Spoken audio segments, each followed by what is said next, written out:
brought to you by V-Guard.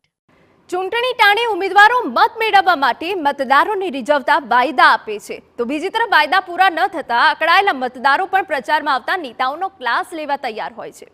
સુરેન્દ્રનગરમાં વઢવાણ તાલુકાના બાળા ગામે મહિલાઓ પાણી માટે રણચંડી બની છે। તેમણે ચૂંટણીના બહિષ્કારની ચીમકી આપી છે અને પ્રચાર માટે નેતાઓને પણ ગામમાં આવવા પર પ્રતિબંધ ફરમાવ્યો છે। 5 થી 7 હજારની વસ્તી ધરાવતા બાળા ગામમાં તળાવને ભરવાની અનેક રજૂઆતો છતાં તંત્રના પેટનું પાણી નથી હલ્યું।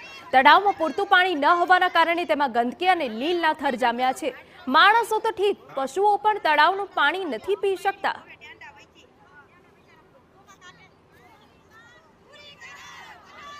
પાણી તો મળી રહેશે પણ વાપરવામાં અમારે કપડાં ધોવામાં કે વાસણમાં કે ઢોરને પશુપાલનને એના માટે ખૂબ જ ગંદુ લીલવાળું પાણી છે તો અમને ઉપયોગમાં લઈ જ નથી શકતા। તળાવમાં જો પાણી નહીં આવે ને તો મત દેવાય કોઈ બેનું આવવાનું નથી અને કોઈ પણ ધારાસભ્ય કે ગમે એ આવે ને ગામમાં તો ગામમાં ગરવા દેવાનું નથી કઈ। આ બેનો આ એટલી ઉશ્કેરાણી છે, ગુસ્સે થઈ ગઈ છે બેનો। હવે ટ્રેક્ટરો ભરી ભરીને ગામની મહિલાઓએ કલેક્ટર તથા મામલતદાર કચેરીએ જઈને અસંખ્ય રજૂઆત કરી। પંચાયતી કચેરીમાં તલાટી સામે પાણી આપોના બોકાર સાથે મહિલાઓએ ધરણા પણ કર્યા હતા। ગામમાં પીવાના પાણીની ટાંકી જર્જરિત છે। હાલ તો ગામની મહિલાઓએ પાણી નહીં તો મત નહીંનું સૂત્ર અપનાવી આગામી લોકસભાની ચૂંટણીનો બહિષ્કાર કરવાની ચીમકી આપી છે।